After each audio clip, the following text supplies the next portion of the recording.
আমি হাফিজুর রহমান একজন acupressure therapist.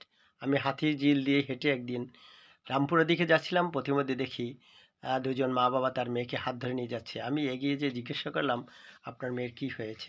বলল, "কোমরে অনেক পেইন।" পরে আমি মেয়ের হাত ধরে তাকে ২ মিনিট চিকিৎসা দিয়েছি।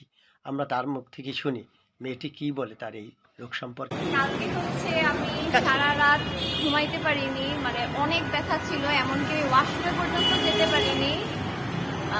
মানে আম্মুর হেল্প লাগছে, তাও হচ্ছে আমি হাঁটতে পারিনি। মানে একদম বিছানায় শোয়া ছিলাম, মানে এই কাজ থেকে যে ওই কাজ হবো ওইটাও পারতেছিলাম না। বাট হচ্ছে আঙ্কেল যেটা করলেন ম্যাজিক, আই ডোন্ট নো এটা কী ছিল। এখন আলহামদুলিল্লাহ আমি পুরোপুরি সুস্থ হয়ে গেছি। কয় মিনিটে? 2 মিনিটও লাগে না। ২ মিনিট লাগে না, আপনি সুস্থ হয়ে গেছেন। তাহলে একটা হাঁটা দেখি আপনার। এখন ছবি উঠে দেখি আমরা কিছুক্ষণ পর হাঁটা দেখি। জোরে হাঁটেন, হাত দিলেই হাঁটেন। আমি আছি। হয় না? জোরে হাঁটেন। একদম easy। হ্যাঁ, কোনো নাই কিছু। কি ছিল? কোমরে পেইন ছিল। মানে স্বীকৃতি তো অসুস্থ ছিল, তাই না? এখন ২ মিনিটে সুস্থ হয়ে গেল। এটা কি জাদু? জাদু না। এটা আত্মবিশ্বাস জাদু। এটা চাইনিজ থেরাপি বলে এটা। কিন্তু এটা আত্মবিশ্বাস জাদু।